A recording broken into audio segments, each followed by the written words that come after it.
जय Shri Krishna viewers, welcome to astro intelligence videos. दर्शकों, आज की वीडियो में हम समझने का प्रयास करेंगे कि इलेक्शन रिजल्ट वाले दिन इंडिया की फाइनेंशियल मार्केट कैसे रिएक्ट करने वाली है। और फाइनेंशियल मार्केट के रिएक्शन को समझने के लिए हमें इंडिया के फाइनेंशियल कैपिटल यानी मुंबई का चार्ट बनाना होगा। दर्शकों, आपके इजी रेफरेंस के लिए साइड पे आप देखोगे, ये जो चार्ट हम दिखा रहे हैं ये है मुंबई का चार्ट और ये चार्ट है 4 जून 2024 का और रफली 10 बजे के बाद का चार्ट है। सो आप क्लियरली समझ सकते हो कि उस दिन ट्रेंड्स आने शुरू हो चुके होंगे, यानी रिएक्शन बनने के लिए जो एक एनवायरनमेंट की बात होती है वो एनवायरनमेंट तो बन चुका होगा तब तक। और उस दिन आप देखोगे कि ये जो चार्ट बना है लग्न में है अश्लेषा नक्षत्र, कैंसर असेंडेंट का चार्ट है और लग्न नक्षत्र है अश्लेषा। अब आप इंदु लग्न, जिसको हम अगर किसी के भी चार्ट में पैसे या मतलब फाइनेंस के बारे में देखना समझना चाहते हैं तो हम इंदु लग्न को रेफर करते हैं। इंदु लग्न भी दर्शकों आप देखोगे कि अश्लेषा नक्षत्र में ही है। अब फाइनेंशियल मार्केट को कौन सा प्लेनेट गवर्न करता है? दर्शकों, फाइनेंशियल मार्केट को गवर्न करता है राहु। राहु को हम हमेशा लेते हैं कि ये स्टॉक मार्केट इसको गवर्न करता है। लॉटरी, सट्टा, जुआ, इस तरह की चीज़ें राहु के डोमेन में आती है। मगर दर्शकों, जो सडन गेन्स की बात होती है उसको हम एसोसिएट करते हैं केतु के साथ। इस चार्ट में आप देखोगे कि केतु महाराज तीसरे भाव में है और राहु महाराज 9th भाव यानी कि भाग्य स्थान पर ही है। अब इसका एनालिसिस क्या होगा ये मैं आपको आगे बताऊंगा। सबसे पहले आप प्लैनेट्स को समझिए और स्टॉक मार्केट्स कह लीजिए, सट्टा कह लीजिए, जुआ कह लीजिए, लॉटरी कह लीजिए, इसको हम नॉर्मली ज्योतिष शास्त्र में 5th हाउस के साथ ही रेफर करते हैं, क्योंकि 5th हाउस का जो ऑपोजिट होता है 11th हाउस, उससे हम इच्छा पूर्ति को लेते हैं। 5th हाउस में आप देखोगे कि दर्शकों कोई भी प्लैनेट नहीं है, मगर 11th हाउस में 4 बड़े इंपॉर्टेंट प्लैनेट पड़े हैं, जिसमें सबसे पहले राजा यानी सूर्य, उसके बाद राजा के दोनों मंत्री यानी कि जुपिटर और वीनस, और राजकुमार यानी कि मरकरी। ये चारों इंपॉर्टेंट प्लैनेट दर्शकों 11th हाउस में पड़े हैं। और वहाँ पर राशि कौन सी है? राशि दर्शकों टॉरस आ रही है। ये बहुत इंपॉर्टेंट प्लेसमेंट है। अब अगर आप देखोगे कि दोनों गुरु, दोनों मंत्री एक ही जगह पे आएंगे, अब दोनों का स्वभाव डिफरेंट है, ग्रह मैत्री होने का तो सवाल ही पैदा नहीं होता। ये दोनों मंत्री अपना अपना डिफरेंट व्यू पॉइंट रखने वाले हैं। इसको एनालिसिस में आगे जाएंगे, सबसे पहले प्लैनेट्स को देख लें। अब दर्शकों, एक और इंपॉर्टेंट प्लैनेट यहाँ पर है जिसको आपको कंसिडरेशन में लेना होगा। अब जब भी हम स्टॉक मार्केट की बात करते हैं, शेयर मार्केट की बात करते हैं, तो दर्शकों पहले आप उस कॉन्सेप्ट को समझिए कि शेयर मार्केट होती क्या है। शेयर मार्केट में पैसा कौन डालता है? अब शेयर मार्केट तो डिफरेंट कंपनीज के डिफरेंट शेयर्स ही होते हैं, उन्हीं को गवर्न करने वाली शेयर मार्केट होती है। और शेयर मार्केट में पैसा कौन डालता है? वो हमारे जैसे इन्वेस्टर्स डालते हैं। यानी इन्वेस्टर्स कौन हुए? इन्वेस्टर्स हुए दर्शकों वो आम लोग जो अपने मेन प्रोफेशन से, चाहे वो सर्विस कर रहे हैं चाहे कोई अपना काम कर रहे हैं, उससे अगर वो कुछ एक्स्ट्रा मनी जनरेट कर लेते हैं तो वो जो एक्स्ट्रा मनी जनरेट होती है तो वो इन्वेस्ट करते हैं। और जब भी इस तरह का एनवायरनमेंट होता है तो स्टॉक मार्केट ऐसे इन्वेस्टर्स के लिए उनका पार्टनर बन जाता है। इस पार्टनरशिप को समझने के लिए दर्शकों हमें उस पार्टनरशिप के हाउस को देखना भी ज़रूरी होगा। अब वो पार्टनरशिप का हाउस कौन सा होता है? दर्शकों, हर इंसान के चार्ट में उसके लग्न का पार्टनर यानी कि लग्न से 7th हाउस ही उसका पार्टनरशिप हाउस होता है। और अगर इस चार्ट को आप देखोगे तो इस चार्ट में लग्न की पार्टनरशिप किसके साथ हो रही है? उसके 7th हाउस, और 7th हाउस के लॉर्ड यानी देवता कौन है? वो है शनि। यानी पार्टनरशिप में वो शनि की स्लो डाउन है। और शनि पड़े कहाँ है? शनि 7th हाउस का गेन हाउस यानी कि चार्ट के अष्टम में कौन सी राशि में पड़े हैं? एक्वेरियस, यानी कि इच्छा पूर्ति की राशि में। अब अगर किसी भी इन्वेस्टर ने अपना पैसा डाला स्टॉक मार्केट में, यानी कि उसने स्टॉक मार्केट के साथ अपनी पार्टनरशिप बनाई, अब उस पार्टनरशिप के देवता हैं शनि। शनि बैठे हैं अपने गेन के हाउस में। आप कह सकते हो कि गेन है, मगर गेन कैसा है? अष्टम का गेन है दर्शकों। और अष्टम तो साधना का है। अष्टम में फाइनेंशियल गेन्स स्पेसिफिक सेक्टर्स के ही हो सकते हैं, क्योंकि अष्टम भाव की अगर हम बात करें, अष्टम भाव में स्पिरिचुअल रिजल्ट्स तो बहुत अच्छे होते हैं, मगर अगर हम मेटीरियलिस्टिक रिजल्ट्स की बात करें तो वो तो वहाँ पर नेगेट ही करते हैं। सो शनि का अष्टम में होना और अपने 12th हाउस की स्पेसिफिकेशंस का गेन हाउस बन के चलना, तो यहाँ पर दर्शकों आपके लिए सीधी सीधी इंडिकेशन है कि उस दिन स्टॉक मार्केट स्लो डाउन या डाउन ट्रेंड दिखाएगी। अब डाउन ट्रेंड दिखाएगी तो जो दर्शक अपने मन में ये भाव पाल के बैठे हैं कि उस दिन इलेक्शन रिजल्ट्स उनके मन के हिसाब से आएंगे, तो दर्शकों ऐसे दर्शकों को मायूसी होने की संभावना पूरी है, यानी कि स्टॉक मार्केट डाउन ट्रेंड दिखाएगी। जब स्टॉक मार्केट डाउन ट्रेंड दिखाएगी तो स्पेकुलेटिव इन्वेस्टर्स, जो लोग इलेक्शंस के ऊपर सट्टा डालते हैं, इलेक्शंस के हिसाब से स्टॉक्स को मैनेज करने का प्रयास करते हैं, तो उनके लिए मेरी एडवाइस यही है कि वो इलेक्शन से पहले मतलब इस फाइनेंशियल मार्केट से एग्जिट ले लें, क्योंकि उस दिन आपको गेन नहीं होने वाला। सो दर्शकों ये डाउनवर्ड ट्रेंड तो है। अब दूसरे तरीके से भी समझते हैं। राहु देवता कहाँ बैठे हैं? भाग्य के स्थान पे बैठे हैं।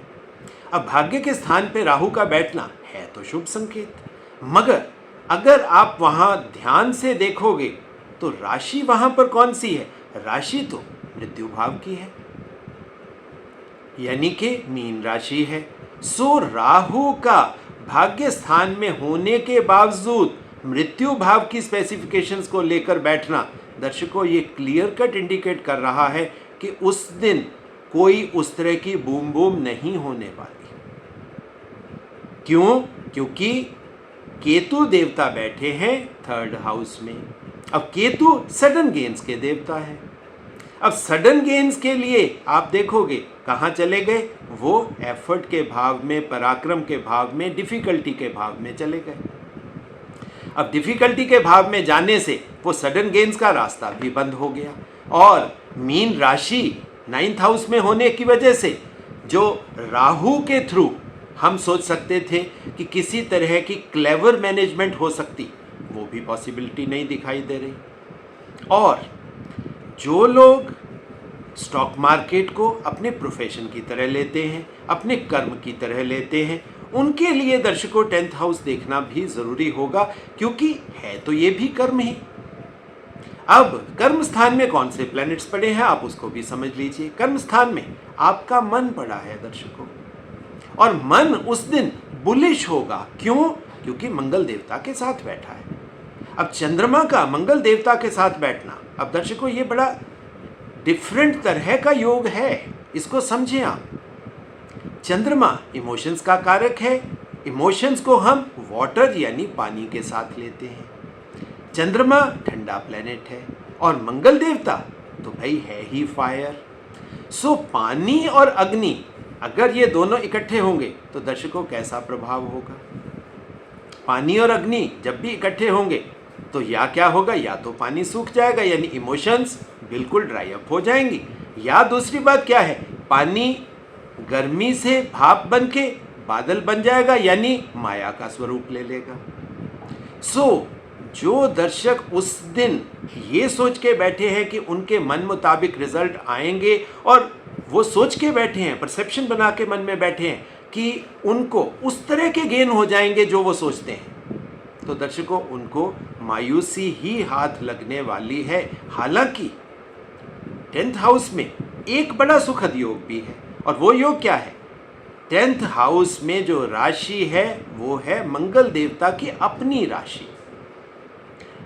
स्वराशि, अपनी राशि में जब भी कोई प्लैनेट पड़ा होता है तो ये एक तरह से राजयोग की स्थिति ही होती है। मगर अब दो प्लैनेट बैठे हों जिनका स्वभाव बिल्कुल दोनों से डिफरेंट होगा, और चंद्रमा हमेशा गवर्निंग प्लैनेट होता है। चंद्रमा क्योंकि हमारे मन का कारक है, सो मन से अगर हमने ये सोचा हुआ था, यानी ये वीडियो जब पब्लिश होगी आप तब से इसको अप्लाई करें कि अगर हम मन में सोच रहे हैं कि इलेक्शन रिजल्ट हमारे मन के मुताबिक आएंगे, उसके हिसाब से मार्केट एकदम से बुलिश हो जाएगी और हमें उस बुलिश मार्केट से एक्सेप्शनल गेन्स हो जाएंगे, तो दर्शकों ऐसा तो नहीं होने वाला, ऐसा नहीं होने वाला। हालांकि एक बात कंफर्म है, अब वो बड़ी मज़ेदार है ऑब्जर्वेशन, और वो ऑब्जर्वेशन क्या है? क्योंकि मैंने अपने इलेक्शन वाली वीडियो में भी दर्शकों आपको कहा था कि मंगल देवता कहीं ना कहीं इस इलेक्शन को अगर हम कहें बहुत स्ट्रांगली इन्फ्लुएंस करेंगे। क्यों? क्योंकि सबसे पहले अपनी राशि में पड़े हैं, और दूसरी बात अगर आप चार्ट में भी देखोगे तो भृगु बिंदु वहीं पर है, और भृगु बिंदु होने का मतलब क्या हुआ? यानी कि एक तरीके से ये डेस्टिनी पॉइंट बन गया, और उसके साथ ही 10th हाउस।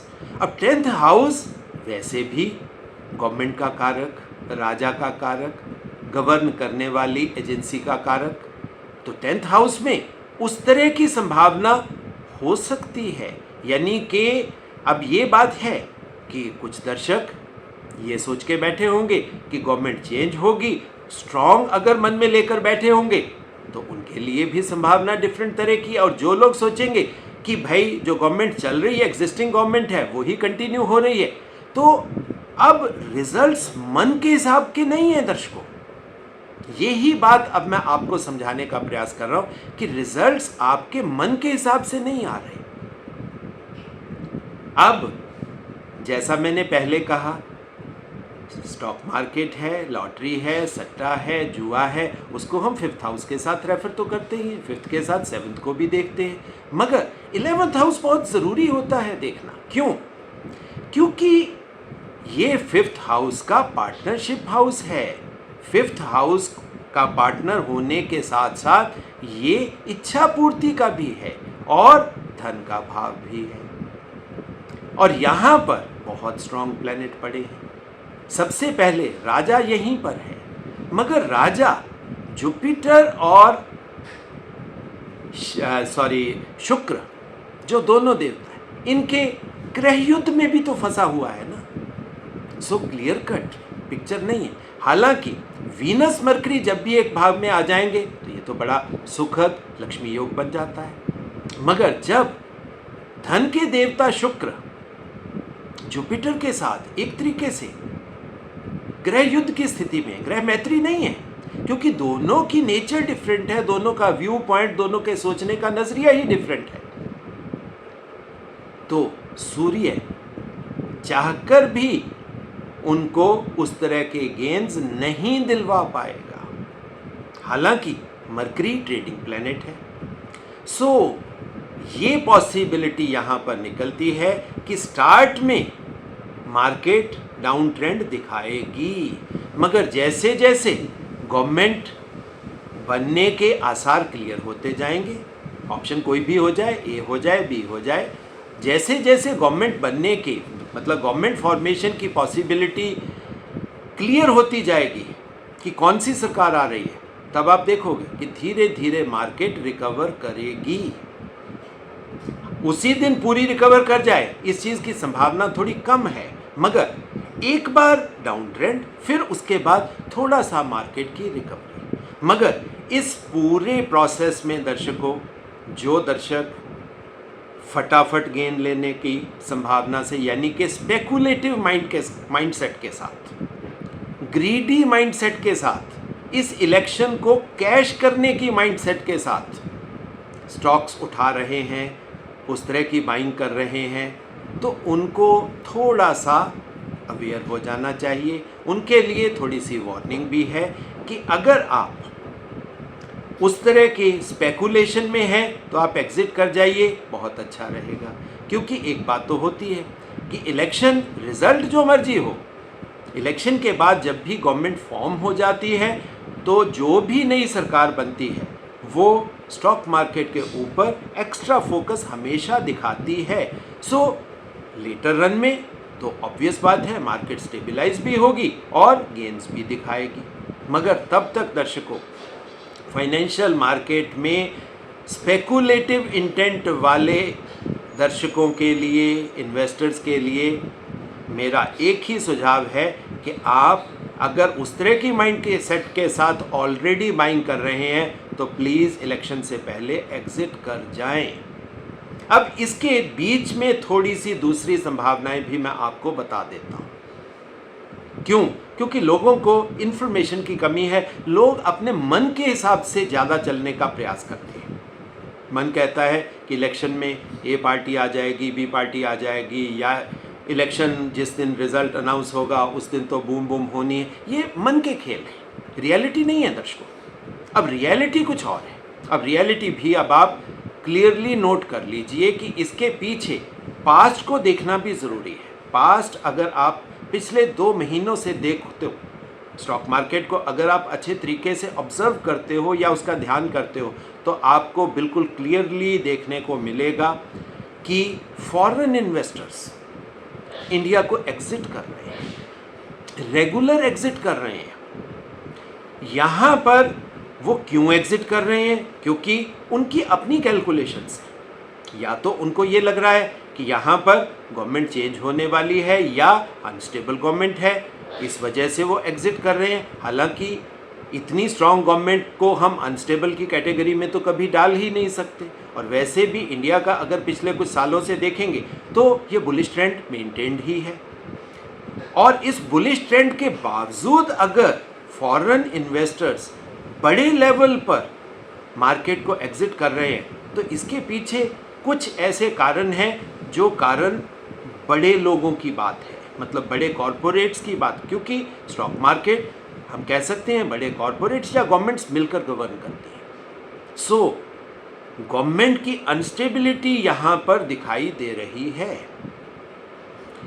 एक चीज़ इसके साथ और है, एक बहुत बड़े वर्ल्ड के जिसको हम धन कुबेर कह सकते हैं, उनका इंडिया आने का प्लान था, इंडिया विजिट करने का प्लान था, इंडिया में बहुत बड़े लेवल की इन्वेस्टमेंट करने का प्लान था। नाम दर्शकों मैं नहीं लूँगा, मगर लास्ट मोमेंट पर उन्होंने अपनी विजिट को कैंसिल कर दिया और वो विजिट चाइना में ले गए और वहाँ पर उन्होंने बड़े लेवल की इन्वेस्टमेंट्स अनाउंस कर दी। अब ये भी एक इंडिकेटर है। सो दर्शकों, स्टॉक मार्केट कहीं नहीं जाने वाली, इंडिया का फ्यूचर बहुत स्ट्रांग है, इतना मैं आपको बता देता हूँ। स्टॉक मार्केट बुलिश ट्रेंड दिखाएगी, मगर उसको पहले डाउन ट्रेंड के उस ग्राइंड मिल के प्रोसेस से गुजरना होगा, फिर स्टेबलाइजेशन के प्रोसेस से गुजरना होगा और फिर उसके बाद वो जो बूम बूम इफेक्ट जिसको हम कहते हैं वो आपको देखने को मिलेगा। सो दर्शकों, ये था मेरा ओपिनियन। 4 तारीख यानी इलेक्शन वाले दिन क्या फाइनेंशियल मार्केट किस तरीके से रिएक्ट करेगी और आप लोगों के लिए मैं क्या एडवाइस दे सकता हूँ। मैंने अपनी तरफ से बहुत ऑनेस्ट एनालिसिस देने का प्रयास किया। सो दर्शकों, आशा करता हूँ कि मेरे इस एनालिसिस से या मेरी एडवाइस से आपको बेनिफिट होगा। बाकी जो रिक्वेस्ट हर वीडियो के अंत में मैं हमेशा करता हूँ कि एस्ट्रो इंटेलिजेंस आपका अपना चैनल है, वैदिक ज्ञान का चैनल है। इस चैनल को ज़्यादा से ज़्यादा आपके सहयोग की ज़रूरत है। आप इसे ज़्यादा से ज़्यादा शेयर करें, ज़्यादा से ज़्यादा घरों तक पहुंचाएं ताकि वैदिक ज्ञान की गंगा घर घर तक पहुंचे। और दूसरी बात, जो दर्शक अपने चार्ट मुझसे एनालाइज करवाना चाहते हैं, हमारे इंस्टीट्यूट में एडुकेशन लेना चाहते हैं, उन सभी के लिए दर्शकों फ़ोन नंबर तो मेरा एक ही है और वो है 9881 उसी के माध्यम से आप मुझसे संपर्क स्थापित कर सकते हो। इसी तरह की अच्छी ज्ञानवर्धक नेक्स्ट वीडियो आने तक दर्शकों बहुत बहुत प्यार, बहुत बहुत आशीर्वाद।